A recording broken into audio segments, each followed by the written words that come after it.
Good evening, viewers, and welcome back to Deep Space Wine, the podcast where two friends watch Deep Space Nine over a glass of nice wine. You are welcome to join us. My name is Tim, and I watched Deep Space Nine when it was first shown in the UK in the 90s. And I'm joined by my good friend Kat, who is an ardent fan of TNG but has never seen Deep Space Nine. So together we explore Deep Space Nine through eyes new and old and embittered. No, not embittered. No, absolutely not. But that's the premise of the podcast. We are currently into season 2. This is episode 15, Shadowplay. 16. 16, Shadowplay. Thank you, Kat. I promise I haven't started the wine before I started the podcast. That is just forgetfulness. That's not part of the show. It's just been so long since we've recorded an episode that the continuity is a bit of a mystery at this point. Sorry for that. And that's mainly been down to me being fatigued. But we're back on track now. We're excited to get episode 16 done. We absolutely are, and we're excited to have you along with us as well. Please do join us in the chat. Good evening, Willow Gnome. It's a pleasure to have you.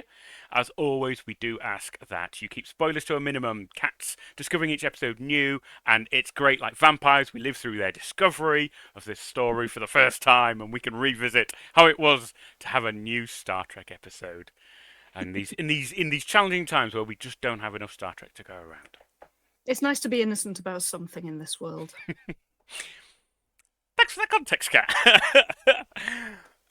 That's enough waffle intro. At this point, I will hand over to Kat to give us a bit more of a background on the episode we are looking at tonight. So, Kat, take it away, please.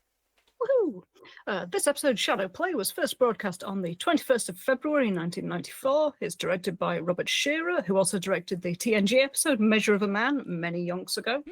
The story is by Robert Hewitt Wolfe, who also wrote the screenplay, and he was the writer who submitted the script for A Fistful of Datas for TNG, and on the strength of that script alone was put on the Deep Space Nine team. Just having rewatched this episode, I really like him as a writer. He's great. I enjoyed this one. But in terms of content warnings, there really isn't much for this one. There is a theme of people being missing from a small community, but spoilers, that comes good by the end of the episode. There isn't really anything that's threatening. There's no overt violence. I think very little that could be upsetting for many viewers. In terms of plot summary, this we take from Wikipedia. Thank you very much for summarising it for us, the geeks of Wikipedia. This episode has 3 plots: an A plot, B plot, and C plot, which is a little unusual. And this summary gives the entirety of the A plot and then a brief mention of the B and C plots.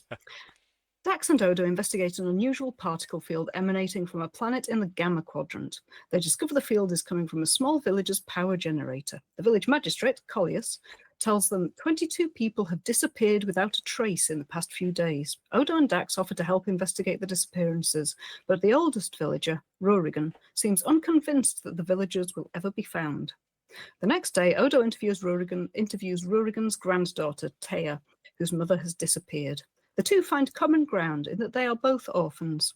During the course of their conversation, Taya reveals that the villagers never leave their valley. Rorigan assures Odo that searching beyond the valley would be pointless. Apparently, no one has thought about searching beyond the valley or ever considered leaving it. Taya brings Odo and Dax to the edge of the valley. When Dax leaves the valley, a device from the village vanishes from her hand. Taya reaches past the edge of the valley and her arm begins to disappear. The three return to the village to share their findings. The entire village, including its citizens, is a hologram created by the reactor's particle field. The reactor has fallen into disrepair and is breaking down, causing the villagers to disappear one by one. They convince the villagers to let Dax shut down the reactor and repair it before it stops functioning completely. When she does so, the village and all of the villagers vanish, except for Rorigan.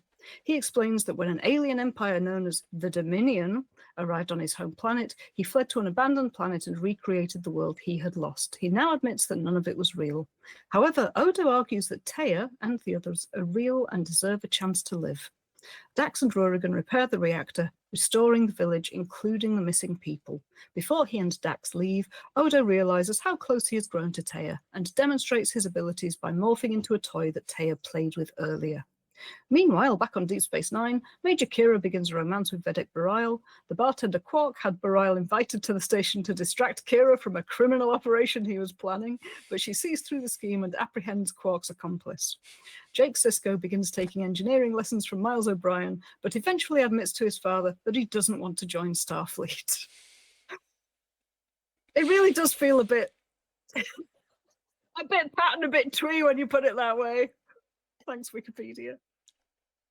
We've talked before about how the Wikipedia episode summaries, we don't use the Memory Alpha ones because they are terrifyingly detailed, and this podcast is long enough, to be fair.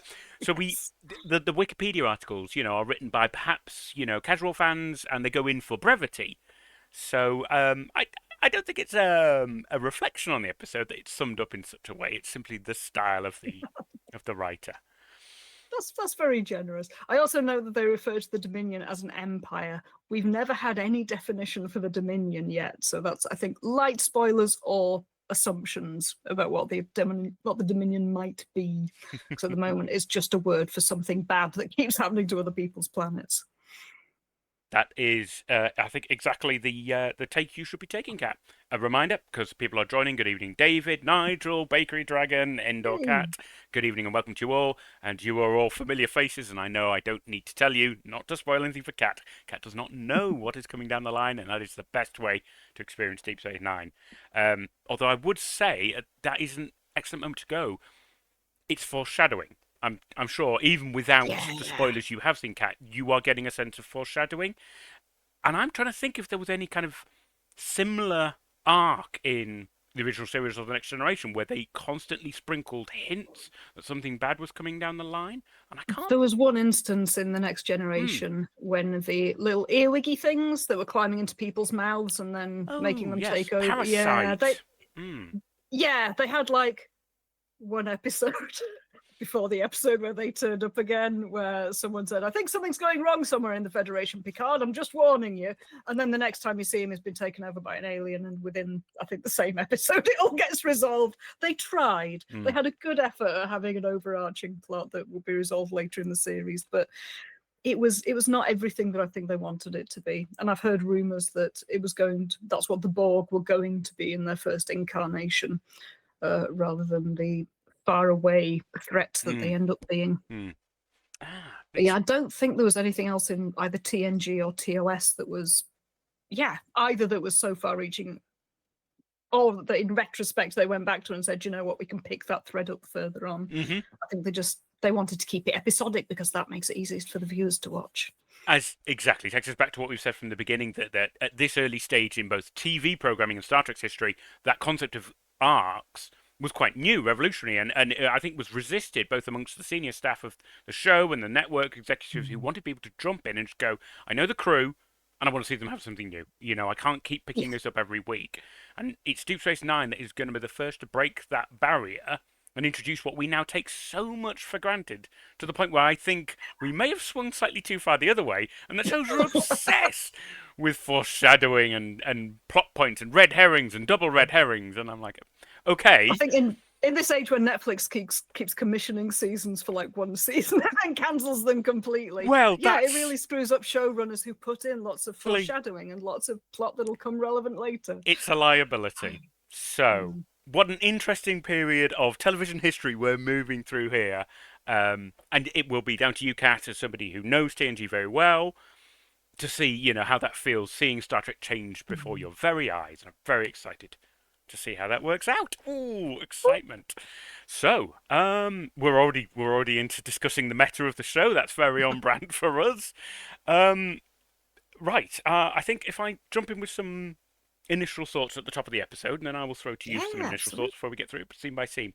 So, in the setup, I actually warned Kat, because I didn't want to catch them out, by saying that when I first saw this, back in the 90s, rushing home from school, watch at 6 p.m, BBC Two, I didn't enjoy it. I found this episode lackluster and dull. And I thought, no, that's fine. That was 20 years ago.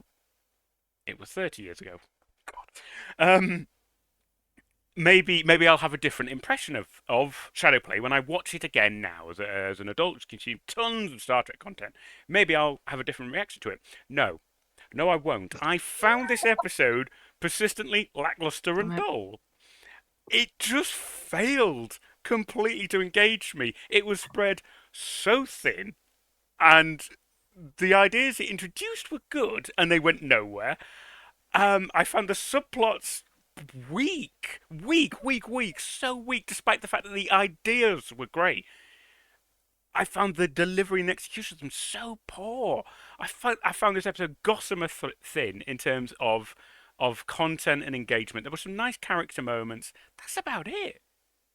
So I'm putting the challenge to Kat now to, you know, share with me what they liked about it, or not, as the case may be, and win me over, because I've got to admit, and I look forward to chat as well. I always enjoy your input.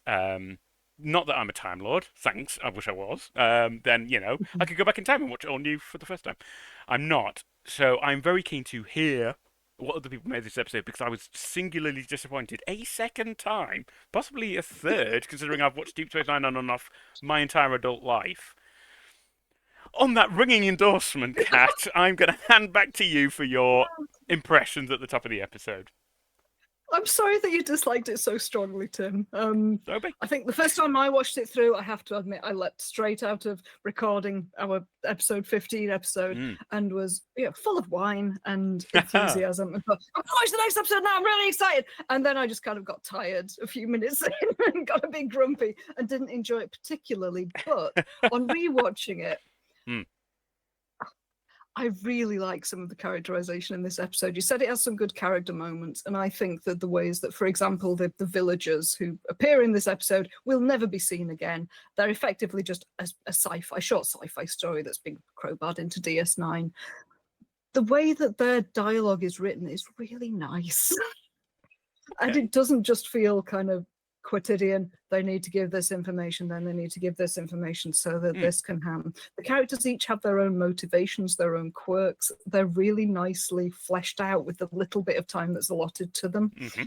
I think that for me, this episode, it feels written differently from most Deep Space Nine episodes we've watched, in that it's got 3 arcs rather than the usual 2, and they don't meet. There's no point at which those 3 arcs resolve and become dependent upon one another. You could switch any of the 2. Yeah, you could switch the 2 B plots out and put them in any other episode, and provided that Kira's not meant to be doing something other than shagging Bareil, for example, it would be fine, because it's not contingent on anything else that happens in the episode. So I suspect that in this episode, they very deliberately sacrificed the usual thematic tying in, the narrative tying in that they give to those A and B plots, in favor of better characterization and in favor of delivering plot points that are picked up from previous episodes and will lead into future episodes. I suspect that Robert Hewitt Wolf was given the remit of having Jake work with O'Brien, because that was a couple. We've had that teased in 2 previous episodes that would happen. So he had to achieve that. That Bareil had to come in and be more likable. And so he's actually managed to give Bareil and Kira some fucking chemistry, which full props to him for that, because I hated Bareil. Well, I didn't hate Bareil previously, but he was such a plank of wood. He just wasn't very interesting. And they managed to give him some dialogue that actually gives him some character here. Can I just ask then, because this is a point of contention. I've come away disliking Bareil even more than when he was first introduced. I didn't get the chemistry. I thought he was acting like a creep, a weird creep. Like, is that his seductive approach? It wasn't a seduction, though. By that point, they know each other. Can't we get to this when we get to this? You're right. I'm sorry, Kat. Keep me on track. Oh my god! But I was so taken aback by your thoughts there. I'm looking forward to that. No, yeah. I'm looking forward to getting to that bit now. But anyway, I think I had 3 points to make. There was the Bareil thing. There was the Jake thing. Yes. And there's mentioning the Dominion. I feel that they could have had a flipping A arc that actually ties into either of the other arcs in one way or another, because it just doesn't. It just happens elsewhere. There's no communication back with the station once they're there. No. There's nothing else is contingent on what happens there, except for Odo feeling more or less satisfied with the outcome. It's another bloody episode where they tease at the beginning that we're going to try and find out about Odo's origins. He's going into the Gamma Quadrant again to learn about who his people. Will he find anything out? Will he fuck? I knew you would. I'm starting to get. I knew that would come. I also worked out while watching this episode, though, that at some point, presumably, at some point, they actually will tell us that my anger is building. Each episode that goes by that they say it's going to happen and it doesn't, I'm getting more and more angry. At my peak anger, I'm going to be least justified in being angry because that will be the point at which they actually bloody tell us something. No spoilers. No spoilers. It will I think be that there might have been some hints in this episode, but not sufficient to justify we're going off into the Gamma Quadrant for the third time this series to find out whether Odo has any relatives there. Yeah. Has he brought the locket with him? Has he buggery? Does the locket still exist? Probably not. It's probably gone back down the same route as the puppy that's tied into their computer. So yeah, there were things that wound me up about this episode, but nonetheless, I was so charmed by the characterization that I managed to push through it and still enjoy it. I get it. But I think I did benefit from analyzing it line by line. When I just watched it through, I did find it a bit dull and I didn't find much to grab my interest. It was the looking at how the characters are actually interacting versus how I might have expected them to be written. So there probably is an argument that it's not the best unless you really, really want to dig into what the scriptwriter has done well, which might be overly generous of me. No, absolutely. I think it's worth acknowledging that we are reviewing each episode, so we are going to get a slightly different view, and that speaks to the merits of the story. That it reveals more on deeper inspection. It's also a criticism. But if it requires a deeper inspection, precisely. Sorry, Tim. No, you've taken the words out of my mouth, Kat. You're absolutely right. So yeah, that is an odd one because we've seen before that if anything, episodes have too much in them, and the endings always feel rushed. That's been a regular complaint of both of us. Whereas this time it felt the opposite. Like they were struggling to put stuff in to keep the story going. Now you found stuff, and that's great. I didn't, which might mean I'm an idiot. We're gonna find out when we dig through this thing, but that's really interesting. I'm just gonna mention I knew Robert Hewitt Wolfe was a great writer on Star Trek, and I was trying to think this isn't his first thing, and it's not. He did the teleplay for Culus.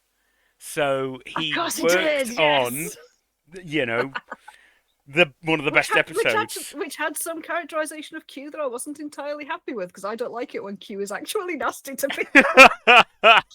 Because I'm a Q and Picard stan, and I don't want Q being misogynistic or threatening to women. It's just it's not in my head canon, so it doesn't happen.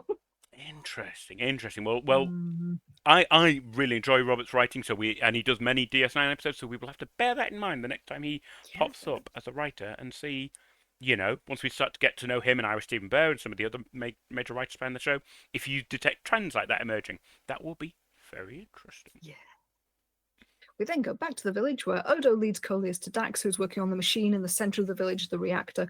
And Dax tells him it will be easier to show you what's happening to the villagers than to explain it. And I like that she takes her time, and we don't realize for a little while why she does. She says, I don't want to make a mistake. She's being very careful when she uses the machine. And she disappears Coleus's favorite cloak. She asks him to put it down. He steps back away from it, and she makes it disappear. And Coleus says, that was my favorite cloak. Nice little comedy moment. Odo asks him, please stay where you are, because Coleus starts to walk towards it. And Odo's like, no, stay. And those bits of dialogue, Dax saying, I don't want to make a mistake, Odo making him stay where he is. It's a little bit of a very short form foreshadowing. They both know that if Dax makes a mistake with this machine, she could kill everybody present. That's what it is. So they're being mindful. They're not just, here's a magic trick, boosh, it's gone. They're actually, as you said with Taya, they're being very careful not to harm these people. And that, it just feels like that runs through everything that they're doing here. And I like how present that is. I like that it's made very obvious in the dialogue. Interesting enough, of course, that's even after they know what they're dealing with, that these people are holograms. And as I'm sure we'll discuss towards the end of the episode, Star Trek has a complex relationship with holograms and that concept of artificial sentience, So taken in a bubble, that is a healthy, very Federation-esque respect for all sentient life. And I think there is a strong argument to be made that computer-generated or not, the inhabitants of the village have sentience, awareness. Odo makes a great case for it later. So this feels very in keeping. Even though they know that they're dealing with holograms, they still have a basic respect for life, awareness, Yeah. and intelligence, which is good. I like to see it. Yeah, absolutely. There's no need for Odo and Dax to debate between themselves whether how much care they need to take. They both just That's a really good point. instinctively want to look after these people, whatever kind of people they be. Coleus, remembering seeing Odo disappear early, asks if someone is transporting their people away. Like Reasonable. that. Yeah. Yeah, Dax gently explains that the reactor isn't a transporter, it's a projector. It creates an Omicron particle field, then manipulates the field to create physical objects like the cloak. And presumably in the same way that the holodeck manipulates photons to create solid objects. Precisely. Similar thing, but with Omicron particles, which in this story are not deleterious to oneself. Coleus is a bit confused, so Dax very gently explains that the people here are also projections. And this surprised me a little bit on a second watching, because I thought that between Odo's rightly, I think Odo never expresses, I know you're hiding something, Rurigan, but I think we do get a strong impression that Rurigan is hiding something. And yeah, on a second watch through, I kind of would have expected them to go to the guy who's being a bit suspicious and say, we think we know what's going on Yes, here. that's a really good I point. suspect that you're also aware of this. That's But a really good instead point. they kind of play it to the line, to hierarchy. They go to the guy who's the leader of the village and they explain to him what's happening, even though it might I think there could have been a very different episode where there was a debate had about whether it's the right thing to tell an entire group of people that they are all holograms. That's a really good point. And they bypass that, and I think out of respect for their sentience, they want to include them in the decision that's being made. So they go to the person who leads them and explain the fullness of the situation, because they don't know about Rurigan yet. They know that he's a bit sus, but they don't actually know that he's human yet. He could have just worked it out, and and just want to not tell people. So there's nothing to think that he's as involved as he is. That's an interesting extra complication at the end of the episode. So yeah, I can understand why. There might have been a couple of different iterations of this story where they did approach Rurigan. So yeah, because I think that would have been the more obvious way for it to unfold, for them to go to Rurigan, then talk about it, then agree, right, we're going to flip the switch and disappear everybody, then we'll bring them back. They never need to know, but it does feel more ethical. That's such a good telling read. The leader, asking him to make decisions on behalf of his people. And in this scene, Coleus, I think, just check whether it is this scene. I'll run through the rest of it in order, so I don't get myself tangled up. Coleus checks with them. You mean they're holograms? And he says they, not we. It hasn't occurred to him that he is included in that group of people yet, because he knows himself to be a person. And Dax explains that the component controlling the particle field is breaking down, which is why people are disappearing. And Coleus says, well, that's ridiculous. Some of the victims were my friends. One of them is my nephew. And Dax says, if I'm right, everyone and everything in this village is a holographic projection. She's very gentle in the way she describes it to him. And I like the fact that he is very realistically in denial about this. And I like the light way that it's done. He doesn't have a massive breakdown about it. He doesn't start going, what, you mean, not, oh my God, nothing in my life is real? What? It doesn't go in that direction. Coleus is a very light-hearted and amiable person who is worried that people are missing. But his first instinct when people say, well, you're a holographic projection, my man, and he just goes, nah, I don't think so. What, really? No, are you sure? But I like the tone that it strikes. It doesn't make him seem ridiculous. It makes him feel very human. Cole, having been persuaded, oh no, sorry, Coleus responds, ha, I thought I was desperate to find an answer, which again, it's really nice character natural reaction. Yeah, it's a very natural reaction to keep denying it. He then says it's going to take a whole lot more than a vanishing cloak to make me believe I'm some kind of hologram. Yeah, absolutely, Guy. You're very right to be skeptical. And Odo agrees that he too would be skeptical, but they have further proof. And they tell him about Tea's arm and offer to show Coleus where it happened. He says, I think you'd better. And just that use of, I think you'd better, rather than, yes, show me. It's giving him that bit more characterization, that bit more personality. He's still a folksy guy. I think you'd better show me, rather than take me to the place. Yeah, absolutely. It's in keeping with his character, and it maintains that kind of overall theme of the episode, which is, although it's strange, it doesn't feel particularly perilous or confrontational or anything like that. So Coleus just being like, more curious than anything, absolutely chimes. And rarely in Star Trek, they actually go and do a sensible thing, which is go, okay, I'll take you, I'll show you the proof, and it works. Yes. Everything happens like it's meant to, which almost never happens in Star Trek because everything has to go wrong so the episode can proceed. So again, it's a little bit out of character for Star Trek, but it works in this sequence. Yeah. And I wonder again whether the writer was given a remit to keep this episode relatively light, because we've just come That out was of a my fairly impression. heavy Yeah. episode, Paradise, where people were being tortured, where two characters were stuck in a place they didn't want to be, a group of people was being manipulated by Yeah. their leader. Although it's a similar setup, two people going down to a planet, we've got a very benign leader here. Yes. And it's consistently reinforced that he is a bit bumbling, but he genuinely means the best for his people, and he isn't going to be actively obstructive. So, I think we're already into the kind of summing up. So yeah, any kind of closing thoughts, Kat, as we draw to a close? I don't think so. I think it was a relatively slight episode as these things go. I think it was very competent in picking up bits from previous episodes and presumably planting things that will occur in the future. I did enjoy the 3 different stories in isolation, but yeah, it is disappointing that there weren't any thematic through lines. There wasn't anything that bound them together, and it did feel a bit disjointed and a bit. Yeah, I think just the shape of the 2 people in a shuttle go to a planet, encounter an ethical difficulty. I'm just a bit wearied by it at this point, but I loved the dialogue. I love the care and the attention that went into crafting the characters. So yeah, a little bit torn, I guess. I'm glad that it exists, but I hope we won't get another one like it. I couldn't possibly comment. What I will say that is that in the chat, Lieutenant Indoor Cat, who is our faithful companion through all of this and is always running the background and moderating the chat, has commented that Cat will soon be getting into desirable binge watching because season 2 begins to really take off from this point. There are some stellar episodes coming up. I've looked ahead and there are some of the best episodes in all of DS9 coming up. I can't say any more. All I can say is we need to crack up because I cannot wait to hear what you think of some of the episodes coming up at the end of season 2. But with the best will, we have got Christmas coming up. Yeah, We've that's then got gonna. all the gubbins that the new year throws up. That's so gonna. we'll be back as soon as we can. We Say make no guarantees that it's going to be on our intended fortnightly basis. But yeah, I've every desire to continue. I want to see the next episodes. I'm still taking them just one at a time. Because I've found that if I watch more than one episode ahead, I lose track of what happened in which episode. I get the brain fog. So rather than risk interpolating different episodes, I'm going to keep watching them one at a time, making my notes, doing the episode with Tim. So it's going to be a while. But it is also really nice to have this as a project. So thank you, Tim, for suggesting we do this and for being willing to keep doing it when I keep just complaining about the lack of Garak every single damn episode. But you're right. But you're right, Kat. There is a criminal lack of Garak, so... I'm really glad you agree. I'm so glad you don't despise Garak with every bone in your body, because this would quickly become untenable. Oh my god.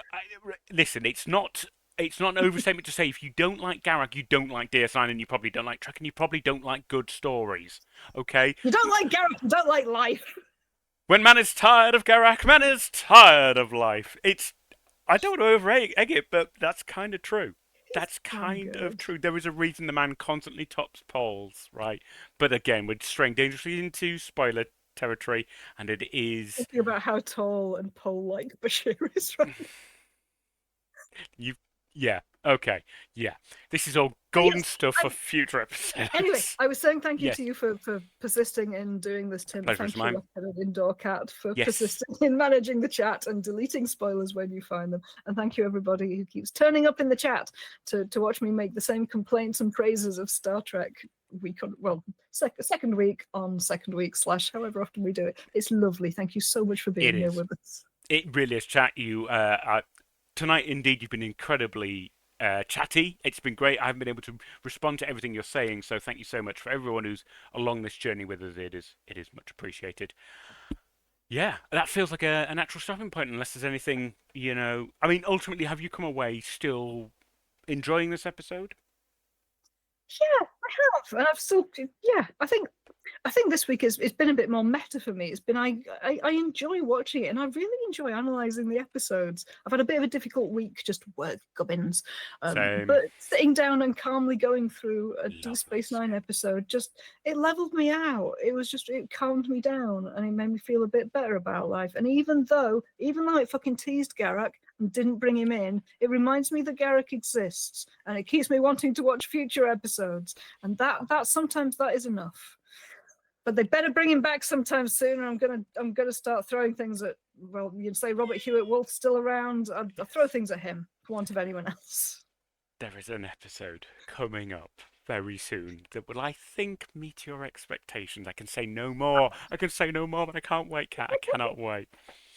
On that happy, hopeful note, I will start wrapping us up. Yes, Lieutenant Cat is telling me in chat to shush, and they're right, and I should. I'm going to wrap up. I'm still not sold on this episode. You've made some compelling arguments in favour, and I am seeing it in a more favourable light, but I will never ultimately come to like this episode. I just think it fell short, and if it wasn't for some stellar character interactions, I would write this completely off.